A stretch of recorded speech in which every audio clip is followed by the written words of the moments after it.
Sejam bem-vindos ao canal, inscreva-se e deixe o seu like. Vamos agora ao resumo da sua novela favorita.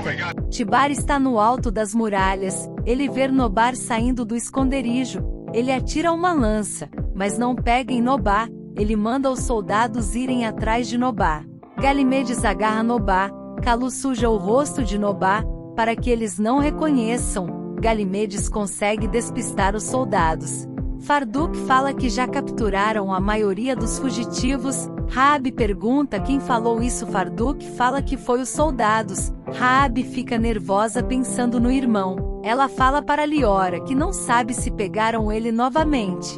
Durgal se despede do rei Marek e da rainha Kalese. Durgal fala que se os hebreus invadir Jericó, também ameaça seu reino.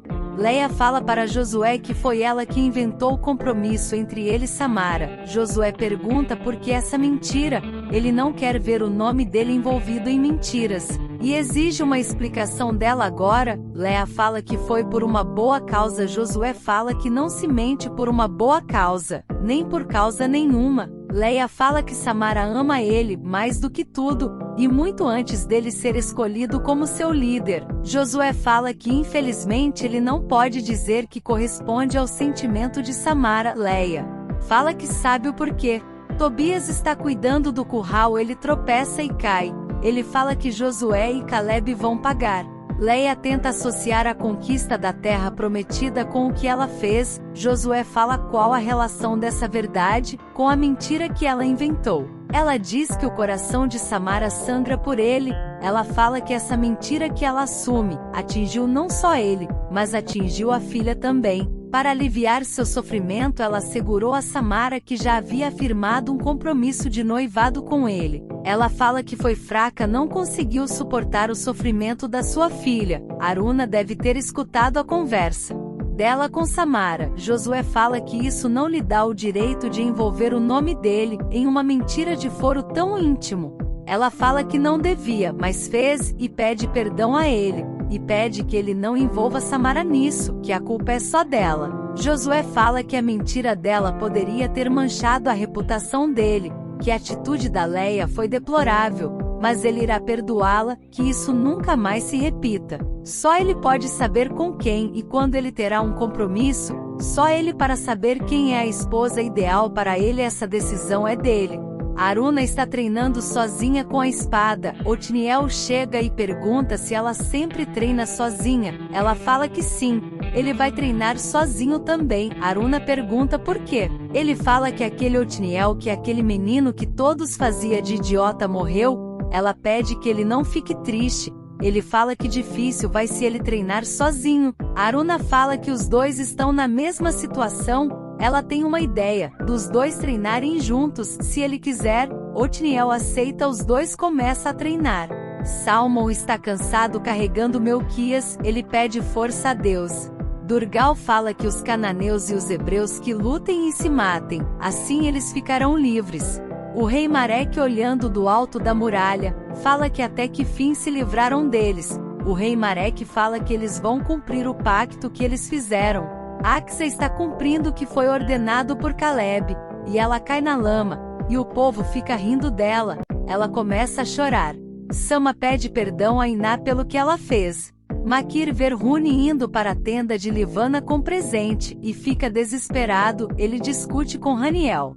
Laila fala mal da festa. Rony elogia Livana e entrega o presente para ela. Laila convida ele para jantar. Maquir fica só observando de longe. Josué fala para os líderes que o prazo estipulado chegou, e é chegado o momento de conquistar o que Deus disse que os pertence, a terra prometida. Todos comemoram. Ele fala que todos têm que se preparar para a invasão de Canaã. Eles têm que estar prontos para tomar posse do que é deles. Eles vão invadir Canaã, e vão invadir Jericó. Lila pergunta se vão invadir Jericó com Salmon lá dentro. Josué fala que gostaria de dar uma resposta que agradasse, não só ela, mas a todos. Lila pergunta para ele se o irmão dela não vai voltar. Josué fala que só Deus sabe para eles ter fé.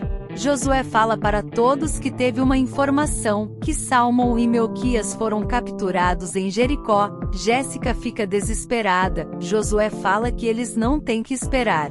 Galimedes explica para Nobá como é viver na rua, e essa será a sua nova vida para sobreviver. O rei Mareque chama Tibar de incompetente. Ele só não tira ele do comando, porque eles estão às portas de uma guerra. Calese fala que eles têm que fazer o sacrifício. Tibá fala que encontrar a oferenda é como procurar agulha no palheiro. Salmão chega à tenda de Josué. Todos ficam felizes e ajudam eles. Josué agradece a Deus e fala que sabia que podia contar com sua proteção. Jéssica agarra Salmão. Acã fala que Melquias precisa viver. Acã fala que ele morreu por culpa de Josué. Josué fala que ele ainda pode estar vivo e manda levá-lo para a tenda hospital de Darda. Darda fala que Melquias pode ter alguma ferida interna, mas precisa que ele acorde. Lila não quer sair de perto de Salmão. Acã e Jéssica querem entrar na tenda do hospital. Gesana não deixa. Acã tenta entrar e Caleb impede. Caleb fala que é o comandante do exército, o seu superior, para Acã, que não gosta. Otniel fala para Aruna que não entende a vontade de Deus para ele.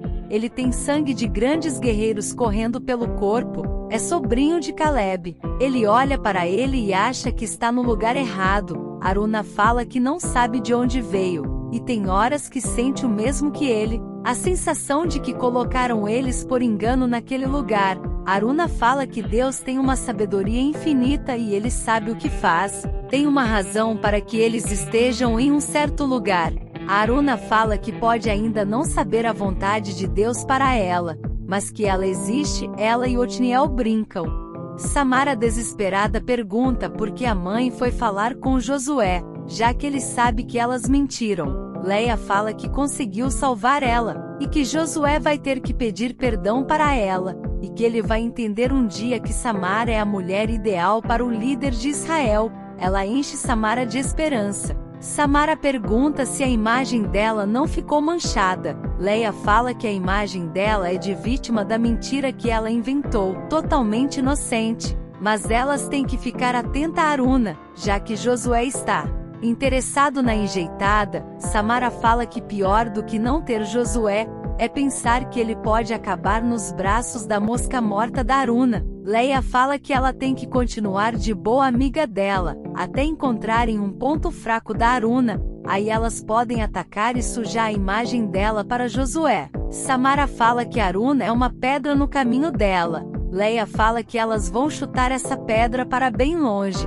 Leia fala que ela tem que usar a razão para não perder a guerra. Leia fala que vai ter uma conversa muito dura com Aruna. Samara fala que vai falar umas verdades para a enjeitadinha. Leia fala que não, ao contrário. Leia fala que Samara tem que defendê-la.